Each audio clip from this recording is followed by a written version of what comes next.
Vote హక్కు వచ్చి ఉంటుంది నాకు తెలిసి.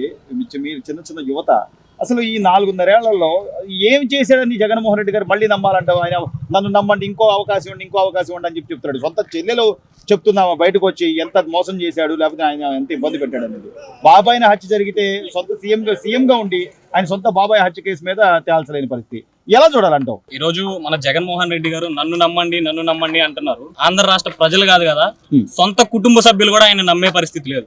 ఈ రోజు ఆయన తోడబుట్టిన చెల్లి కన్న తల్లే ఈ రోజు ఆయన పక్కన లేరు.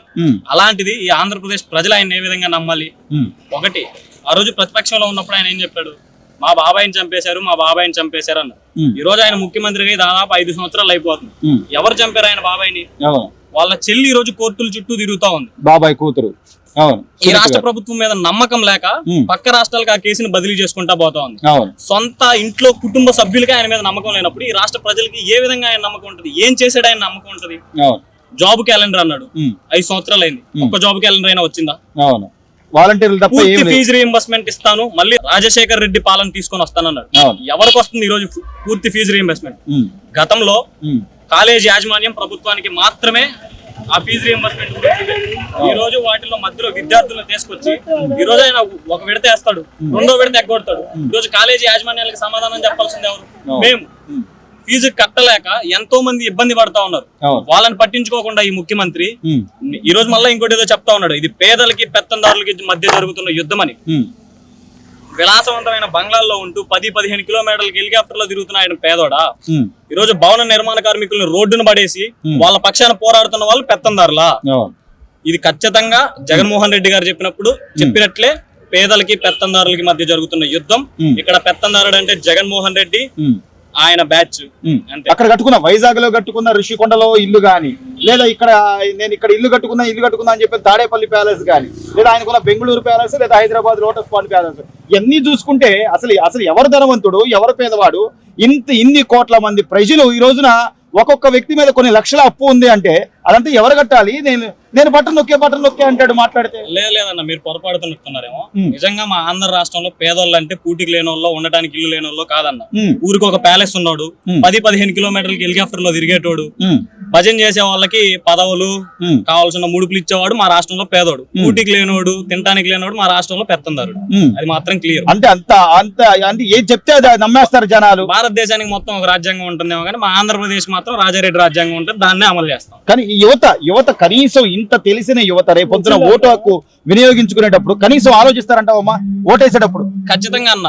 ఒక్క ఛాన్స్ అన్నాడు, ఒక్క ఛాన్స్ అని యువతకి నేను అది చేస్తా ఇది చేస్తా అని అలివిగానే హామీలు ఇస్తే, సరే వయసు ఉంది కదా కుర్రోడు ఏమన్నా చేస్తాడని చెప్పి మాలాంటి యువత అంతా స్వచ్ఛందంగా ముందుకు వచ్చి జగనన్న కావాలి, జగనన్న రావాలని చెప్పి ఓట్లేసి గెలిపించుకున్నాం. ఈ రోజు మేము అనుకున్నట్టు జగనన్న వచ్చాడు, ఏం చేశాడు? పక్క రాష్ట్రాలకు వెళ్తే మీ రాజధాని ఏదంటే ఏం చెప్పాలి?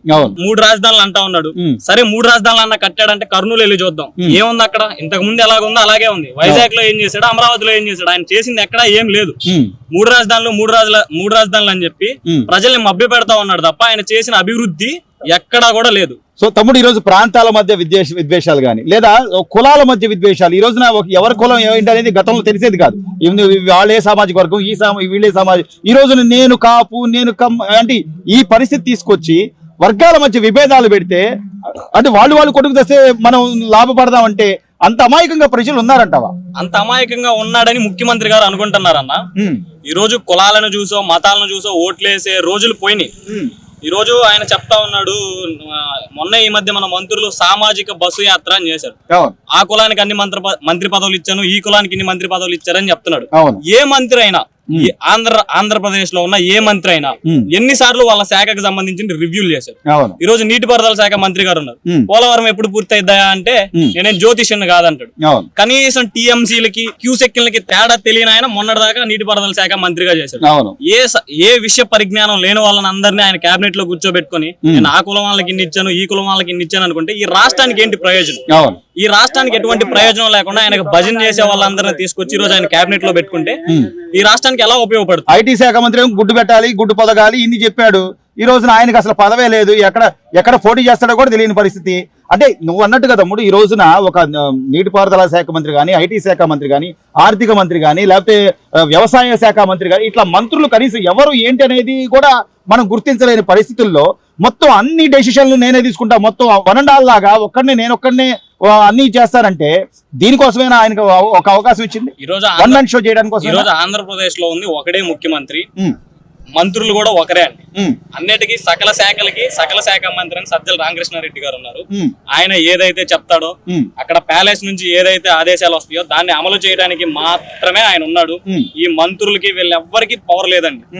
మనం చూసాం ఒక దళిత మంత్రుల్ని కనీసం వేదికల మీద కూడా కూర్చొనివ్వరు, వేదికల మీద కూడా పిలవరు, కానీ సామాజిక న్యాయం అంటారు. ఇది ఎక్కడ సామాజిక న్యాయం మాకు అర్థం కావట్లేదు. బహుశా దీన్ని ఆంధ్రప్రదేశ్ లో సామాజిక న్యాయం అంటారేమో. సో 24 ఎన్నికల్లో యువత అయితే స్పష్టంగా ఉన్నారనుకోవచ్చు తమ్ముడు. ఒక్కటి మాత్రం క్లియర్ అన్న, 2019 ఎలక్షన్స్ లో యువత వేసిన ఓట్లతోటే జగన్మోహన్ రెడ్డి గారు కుర్చీ ఎక్కారు. ఈసారి 2024 యువత వేసే ఓట్లతోటే జగన్ కి సార్, ఈ రోజున అనేక రకాలుగా రెచ్చగొట్టే పరిస్థితులు, కన్నా గారి మీద రాళ్లదాడి చూసాము. అంటే ఒక ప్రజాస్వామ్యయుతంగా పరిపాలన కొనసాగించాల్సిన ఆంధ్రప్రదేశ్ రాష్ట్రంలో నేను ఎన్నో, అంటే నాకు పార్టీ చూడడం, కులం చూడడం, మతం చూడడం, ఇన్ని రకాలుగా చెప్పిన జగన్మోహన్ రెడ్డి గారికి ఈరోజు తెలియట్లేదా అండి? ఇదే 2019 ఎన్నికలకు ముందు చంద్రబాబు నాయుడు గారు కూడా ఇలాగే చేస్తుంటే ఆయన పాదయాత్రలు చేసేవాడు. అసలు ఎట్లా చూడాలి ఈ రోజున శాంతి భద్రతల విషయం? ఒకటండి, శాంతి భద్రతలు అంటానికి ముందర శాంతి భద్రతల విలువ తెలియాలండి. ఒక నాయకుడికి ఆ విలువలు తెలియాలి, వాటి మీద ఎంత రాజ్యాంగం డిపెండ్ అయిందో తెలియాలి. అర్థమైందా? దాన్ని మిస్యూజ్ చేసే నాయకుల వల్లగా ఇలాంటి అరాచకాలు జరుగుతాయి. అసలు శాంతి భద్రతలు అంటే ఏంటో మీనింగ్ తెలిస్తే మీరన్న పాయింట్, ఒక వ్యక్తిని శాంతి భద్రత అఘాతం కలిగించకుండా ఉండడానికి ముందు దాని యొక్క బేస్ పాయింట్ తెలియాలి. ఆ బేస్ పాయింట్ తెలియని నాయకుల చేత మనం పరిపాలించబడుతున్నాం.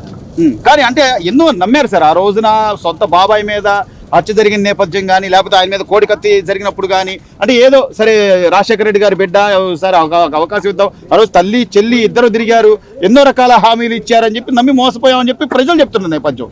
ఇంకా నిన్నటి సభలో కూడా ఆయన ఇంకోసారి నాకే వేస్తారు, ఇది పేదలకి పెత్తందారులకి యుద్ధం అని చెప్తున్నారంటే ఇంకా అంత అమాయకంగా ఉన్నారంటారా? ఏమండి, ప్రజలు అంత అమాయకంగా అయితే ఏం లేరు. అసలు ఎన్నికలు జరగకముందే ఈ జనసేన టీడీపీది నాయకత్వం వచ్చిందని ఇక్కడ డిక్లేర్ అయిపోయిన తర్వాత ఇవన్నీ జరుగుతున్నాయి. ఇది మాత్రమే ఎలక్షన్ అనేది మాత్రమే.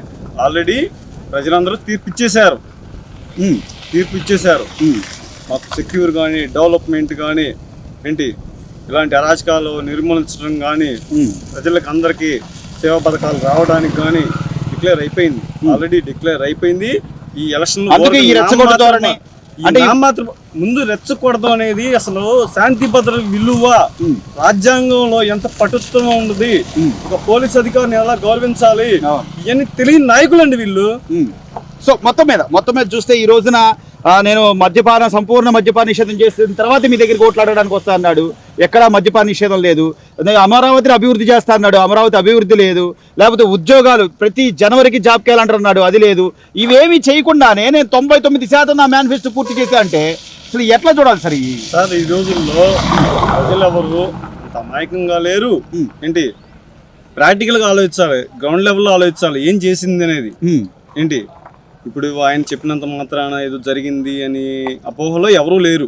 మద్యపానం అసలు నిషేధం ఎవరి వల్ల కాదు, అర్థమైందా? అది ఒక ఇన్కమ్ సోర్స్ ఫర్ ద ఎన్నికల స్టంట్ కు మాత్రం వాడుకున్నాడు ఆయన. ఆడవాళ్ళందరూ వేసారు కదా సార్ ఓట్లు, ఆడపడుచులంతా వేసారు. మద్యపానం అనేది income source for the state development. అవును, okay, there is no alternative. So overall గా ఇక 2024 ఎన్నికలు స్పష్టమైన మెజారిటీలు కానీ స్పష్టమైన తీర్పు కానీ ఇచ్చే పరిస్థితి ఉందంటారా సార్? నేను ముందు మీకు మాట్లాడే ముందే చెప్పేశాను, ఎన్నికలు అనేది తాత్కాలికం మాత్రమే. ఆల్రెడీ గెలుపోటములు నిర్ణయించేశారంట. ఆల్రెడీ అయిపోయింది. రైట్, ఆల్రెడీ అయిపోయింది. ప్రజల్లో పడిపోయింది. డెవలప్మెంట్ కానీ, శాంతి భద్రతలు కానీ, సంక్షేమ పథకాలు కానీ ఏదున్నా సరే టీడీపీ జనసేన నాయకత్వంలో పార్టీ ఫామ్ అయ్యింది. ఎలక్షన్ అనేది మాత్రం జరగాల్సిన ప్రక్రియ మాత్రమే.